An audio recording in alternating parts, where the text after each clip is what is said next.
안녕하세요. 저는 힘든 시간을 보내면서 혼자 견디기 버거워서 따뜻한 위로와 응원이 너무 절실해서 이렇게 용기를 냈습니다.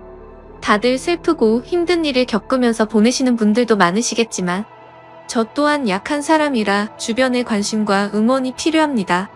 따뜻한 격려의 마음이라도 부탁하고자 사연을 보내게 됐습니다.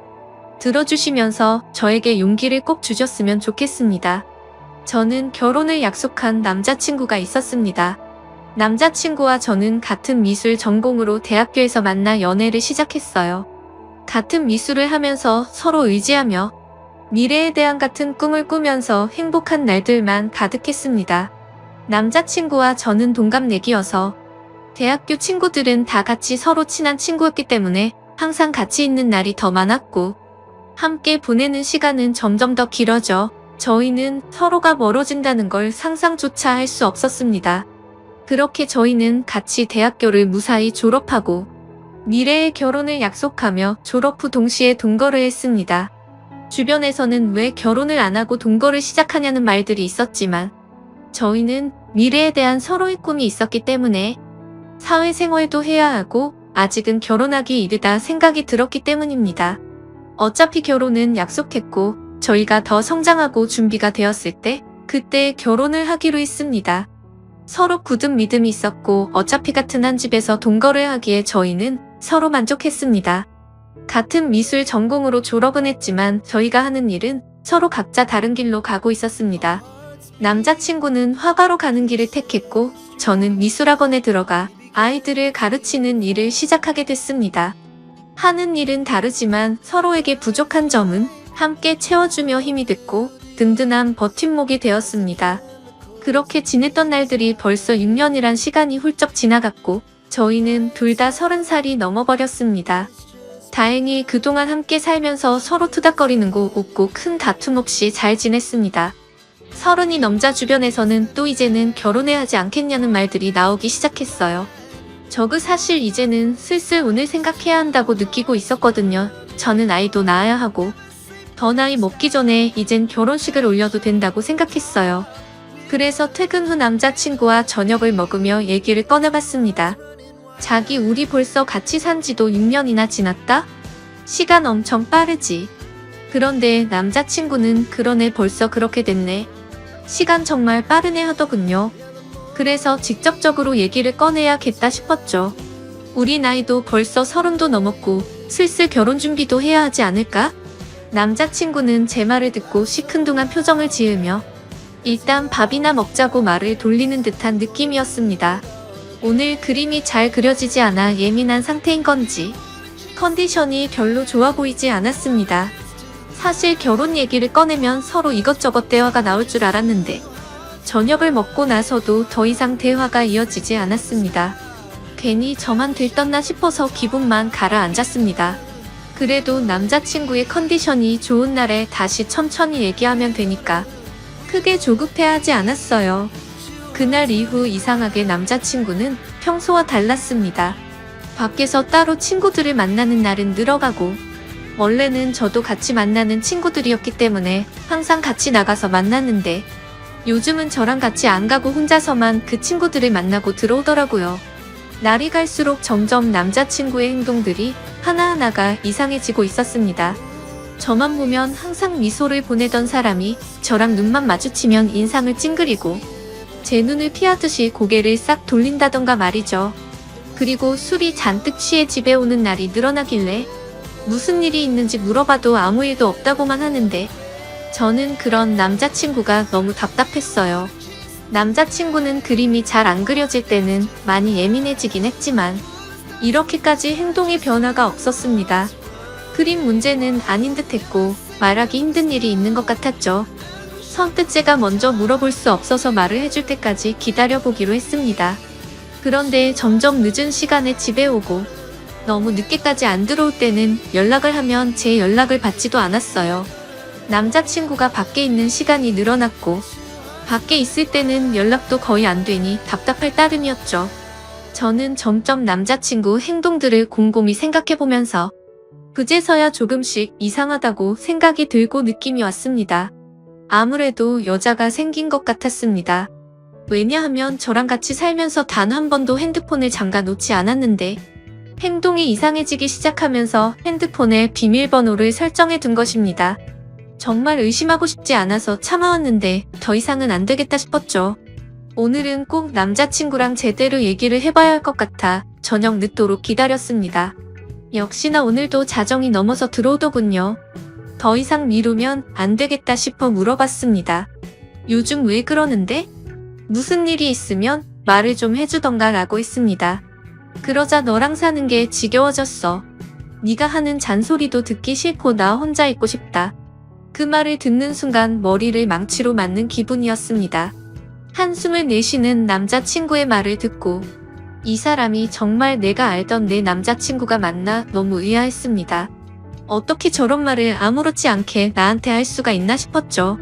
평소에 저희가 싸운 것도 아니고 저희 사이에 아무 문제도 없다고 생각했는데 제 착각이었습니다. 그래서 저는 도대체 왜 갑자기 이렇게까지 변할 수가 있는지 제대로 이유라도 알고 싶었습니다. 저는 화가 나서 따지면서 물어봤어요. 내가 지겨워졌다고? 혹시 다른 여자 생겨서 그런 거야? 남자친구는 잠시 머뭇거리더니 내가 다른 여자 생겼으면 우리 헤어질 거야? 남자친구의 그 말에 저는 눈물이 났습니다. 왜 이렇게까지 저한테 잔인하게 말하는 건지 마음이 너무 아팠어요. 그러자 남자친구는 울고 있는 저를 보면서 또 인상을 찡그렸습니다. 그 모습을 보면서 저는 정말 남자친구가 나에 대한 마음이 변했다는 걸 확신했습니다. 저만 보면 눈이 자동으로 찡그려질 정도로 제가 그렇게 싫어진 걸까요? 왜 우리가 갑자기 이렇게 됐을까 생각해보니 제가 결혼 얘기를 꺼내고 나서 그렇게 된 것 같았어요. 저는 한 번 더 확인해보고 싶어서 물어봤죠. 혹시 결혼 얘기가 많이 부담됐었어? 부담되면 천천히 해도 되는 거잖아. 그러자 남자친구는 너랑 사는 게 이제 지겨워졌다고. 못 알아듣겠어? 다시 말해줄까? 남자친구는 또 인상을 쓰면서 말했습니다. 다시 한번 남자친구의 진심을 듣게 되니 견딜 수가 없었어요. 그렇게 며칠이 지나고 한 집에 있는 것도 불편한지 남자친구는 외박을 하는 날도 생겼습니다. 집에 있을 때는 전화가 오면 제 눈치를 한번 보고 나서 자리를 옮겨 전화를 받더라고요.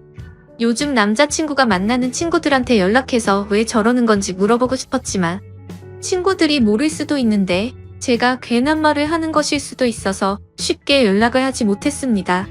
아무튼 날이 갈수록 혼자 감당하기가 너무 힘이 들었어요. 반복되는 하루하루가 저를 지치게 만들었고 더 이상 우리가 함께하지 못할 것을 느꼈기에 저는 남자친구의 말을 받아들이기로 했습니다.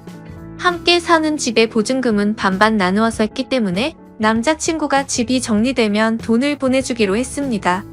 그렇게 우린 이별을 하고 말았습니다. 결혼을 약속하며 긴 시간을 함께 살았기 때문에 우리가 영원할 거라고 생각했는데 모두 저만의 착각이었던 거죠. 이렇게 쉽게 깨질 인연이었는지도 모르고 행복한 미래만 꿈꾸던 저는 마음이 모두 무너져 내렸습니다. 아무것도 손에 잡히지 않아 저는 하던 일도 그만두고 본가로 들어갔습니다. 그리고 얼마 후 보증금의 절반이 제 통장으로 들어왔고 집 정리가 다 끝난 거구나 생각을 했죠. 남자친구와의 긴 추억이 모두 끝나버린 기분이 들었습니다. 몇 날 며칠을 얼마나 울면서 지냈는지 모릅니다. 함께 6년이란 시간 동안 울고 웃으며 부부처럼 살았는데 한순간에 이렇게 끝날 거라고는 상상조차 하지 못했으니깐요. 그냥 혼인신고만 안 했지 이런 게 이혼이구나 싶었습니다. 남자친구는 아무래도 저랑 살면서 법적으로 결혼까지는 생각하지를 않았구나란 생각이 들었죠. 그래도 남자친구의 마음을 이해는 갔습니다. 살면서 누구나 변할 수는 있다고 생각했으니깐요. 그렇게 제 스스로를 위로도 해보고 또 울고 그리워하고 한동안은 그렇게 아무것도 하지 못하면서 반복되는 날들을 보냈습니다. 부모님도 그런 저를 너무 걱정하시고 저도 더 이상 이렇게 지내면 안 될 것 같았죠.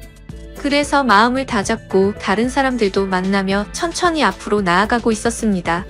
그렇게 몇 개월이 지나고 시간이 참 빨리 흐르는 듯한 느낌이었습니다. 대학교 친구들은 저랑 남자친구 모두 같은 친구들이었기 때문에 그동안 연락을 못하고 지냈지만 저는 이제 신경 쓰지 않으려고 노력하며 다시 친구들에게 연락을 했습니다. 저희가 헤어진 것을 알기 때문에 아마 친구들도 서로의 친구다 보니 먼저 저에게 연락하기 힘들다는 것을 알기 때문에 기다려준 친구들에게 너무 미안하고 고마웠습니다. 역시 친구들은 예전처럼 저를 반갑게 맞이해 주었습니다. 그러다 한 친구가 헤어진 남자친구의 소식을 알고 있냐면서 요즘 작품 개인전을 열고 있다면서 잘 지내는 것 같다면서 얘기를 해주더라고요. 사실 많이 궁금해하며 지냈습니다. 그림은 계속 그리는지 나 말고 딴 여자를 만나서 결혼을 했는지 말이죠. 밉고 원망하면서도 항상 궁금했으니까요. 아무튼 그래서 개인전을 하고 있다는 말을 듣고 고민이 많았습니다. 어떤 그림을 그렸을지 단순한 궁금증인지 내가 아직 미련을 못 버리고 그를 그리워하는 건지 제 마음을 확인해보고 싶었습니다. 그래서 저는 친구와 함께 그의 개인전을 찾아갔습니다. 도착해서 들어가는 계단에 올라갔다 내려갔다 몇 번을 반복하고 숨을 들여 마셨다 내뱉었다를 몇 번을 반복했는지 모릅니다. 친구는 그런 저를 보고는 못 들어가겠으면 들어가지 말자고 했지만 저는 이왕 여기까지 온 거 그림이라도 보고 가자고 다시 한번 마음을 다잡고 용기를 내서 들어갔습니다. 유명한 화가가 아니기에 위층으로 올라가 보니 규모가 크지 않은 아담한 공간이었습니다. 저는 첫 번째 그림부터 순서대로 그림을 보기 시작했습니다. 첫 번째 그림을 보면서 저는 마음속에 무언가 설레는 듯한 느낌과 따뜻한 느낌을 받았습니다. 전 남자친구가 지금 새로 만나는 여자와 행복하게 잘 지내고 있다는 걸 표현한 듯한 추상적인 느낌이었고 저도 모르게 그림의 매력에 빠져서 보고 있었습니다. 친구가 옆에서 작품 설명 좀 읽어보라고 재촉을 해서 읽어보고서 저는 크게 놀랄 수밖에 없었습니다. 작품 설명에는 대학교를 다니고 있는 시점에 첫 연애를 하며 느꼈던 감정을 표현했다라는 추상화 설명인데 왜 이 작품에 저와 연애를 시작했을 때 마음을 표현한 건지 지금 다른 여자 만나면서 어떻게 이런 작품을 그린 것도 모자라 이런 설명까지 해놨다는 것에 도저히 이해가 되지 않았습니다. 도대체 무슨 생각으로 헤어진 저와의 추억을 다시 그림으로 그린 것인지 혹시나 하는 마음에 두 번째 그림을 보고 작품 설명을 읽어봤죠. 역시나 저와 있었던 지난 추억을 또 그림으로 표현하고 설명까지 돼 있었습니다. 점점 전 남자친구가 무슨 생각으로 이랬을까 궁금해졌습니다. 개인전인데 왜 굳이 헤어진 나와의 추억을 전시를 해놓았을까? 그림을 보면 볼수록 더 마음이 복잡해졌죠. 그리고 또 다음 그림들을 보는데 뭔가 마음이 무거운 듯한 느낌의 그림이었습니다. 왜 그림을 이렇게 표현했을까 설명을 읽고 보니 저와 헤어지고 본인의 마음이 적혀 있더라고요. 저는 더욱 그를 이해할 수가 없었습니다. 왜냐하면 분명히 본인이 헤어지자고 요구를 했고 제가 질린다면서 저랑은 더 이상 같이 살기 싫다고 저를 억지로 밀어낸 것도 그였기 때문에 정말 모순이라고밖에 느낄 수 없었습니다. 대체 그는 무슨 생각인 걸까? 왜 이런 그림을 그리고 왜 나와의 일을 표현했고 설명까지 내가 그림들을 봐주기를 원했던 건지 이걸 보고 나보고 대체 무슨 생각을 하라는 건지 머릿속이 점점 복잡해져만 갔습니다. 계속 작품들을 보면서 마음이 아팠고 그러다 마지막 그림을 보는데 뭔가 잘못된 느낌이었습니다. 왜냐하면 그림이 아닌 새하얀 백지였기 때문입니다. 실수가 있었던 건지 아니면 의도적으로 백지를 걸어둔 건지 저는 설명을 읽어보고서 알 수 있었습니다. 말없이 눈물이 흐르다가 어느새 저는 점점 소리를 내서 울 수밖에 없었습니다. 설명을 읽어보니 그는 점점 시간이 흐르면서 시력을 잃어갔고 실명이 된 것이었습니다. 그는 실명이 되기 전에 저의 추억을 그림으로 남기기 위해서 시력을 잃어가면서도 밤새도록 그림을 그렸던 것이었죠.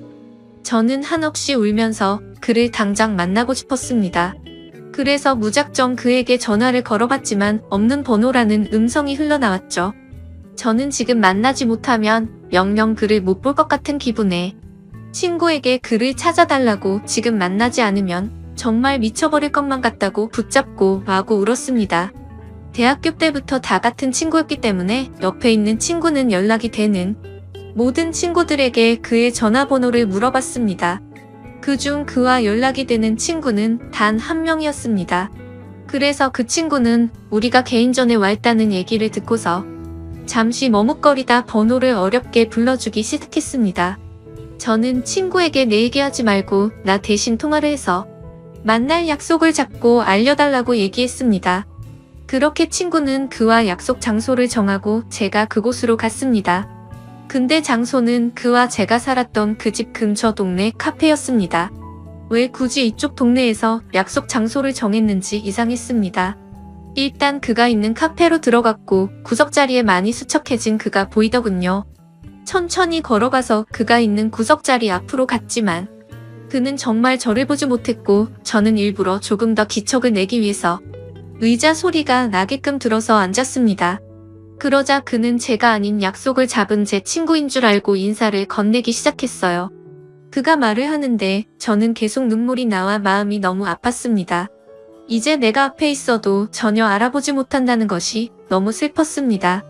저는 그에게 친구가 아닌 저라고 사실대로 밝혔고 그는 너무 놀라 갑자기 일어나서 나가려고 하는데 제가 붙잡아서 다시 의자에 앉혔습니다.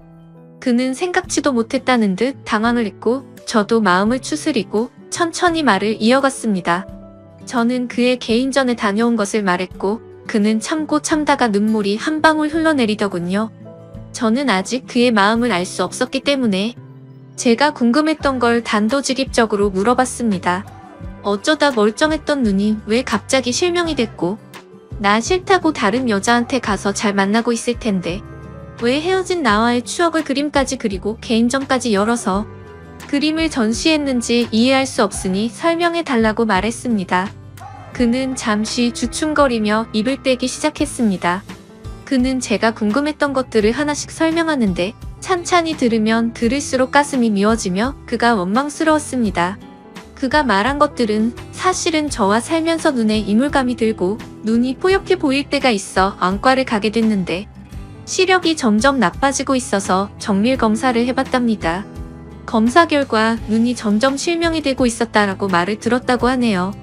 수술조차 할 수 없을 정도로 진행이 빠르게 되고 있던 시점에 제가 결혼 얘기를 꺼내었고 그때부터 그는 자기는 곧 실명이 될 텐데 저랑 결혼까지 하면 제가 그의 옆에서 얼마나 고생을 할지 뻔히 보여서 결혼 얘기에 그렇게 반응을 한 것이라고 말해주더군요.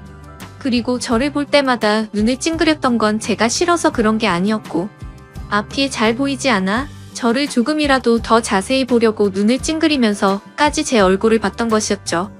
그리고 그는 저 말고는 다른 여자는 생각도 해본 적이 없기 때문에 당연히 다른 여자를 만난 적은 없었다고 하네요. 제 남은 인생을 불행하게 만들지 않겠다는 그의 생각으로 인해 거짓말로 제가 질렸다고 했고 싫어졌다면서 다른 여자가 생긴 듯한 뉘앙스를 풍기면서 제가 의심하기를 원했다고 합니다.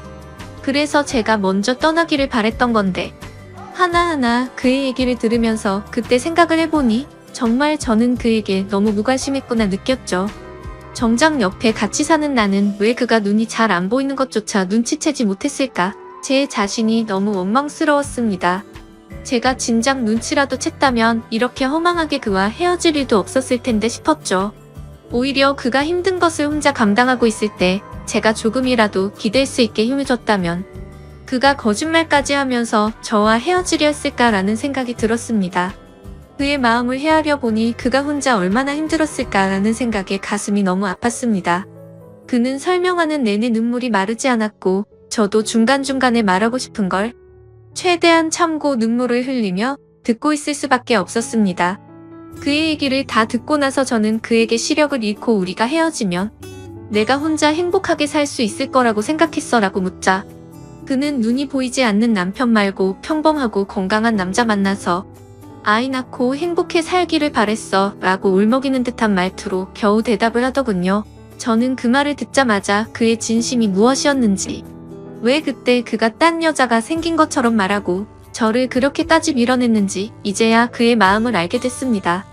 그는 정말 나를 진심으로 사랑했고 본인보다 나를 먼저 생각한 사람이었다는 걸 왜 저는 그때 제대로 알지 못했을까요? 다시 한번 마음을 추스르고 왜 이 동네에서 약속을 잡은 건지 물어봤습니다. 그는 사실 저와 함께 살던 그 집에서 제가 나간 이후로 쭉 혼자서 살고 있다고 했어요. 알고 보니 집을 정리한 것처럼 저에게 돈을 보낸 것이었고 그는 혼자 저의 추억이 있는 그 집을 떠나지 못했다고 했습니다. 저도 그와 헤어지고 많이 힘들었다고 생각했는데 그는 제 흔적이 있는 집에서 혼자서 얼마나 외롭고 슬펐을지 가늠조차 되지가 않더라고요.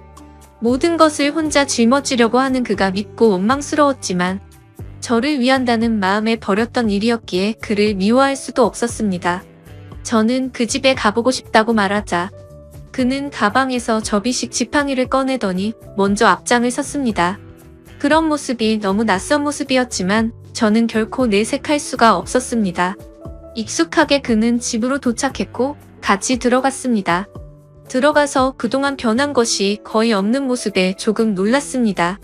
대부분은 거의 그대로였지만 눈이 보이지 않아서 자신이 잘 다닐 수 있도록 하고 손이 잘 닿는 곳으로 위치를 조금 바꿨다고 하더군요.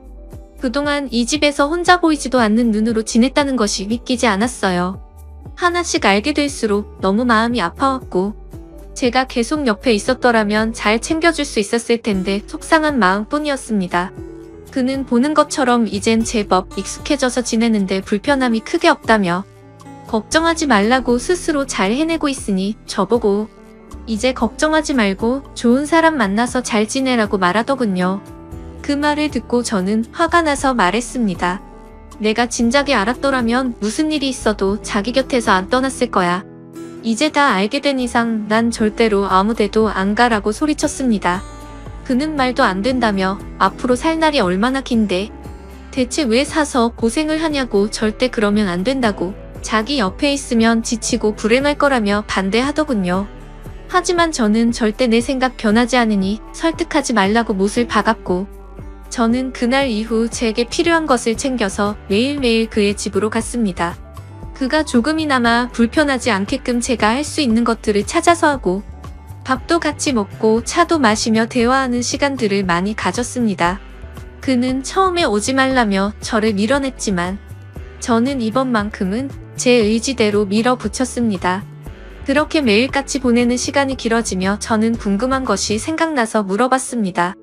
근데 개인전 열었을 때 마지막에 왜 백지를 걸어둔 거야? 라고 물어보자 내가 시력을 점점 잃어가면서 그날 딱 아무것도 보이지 않았어.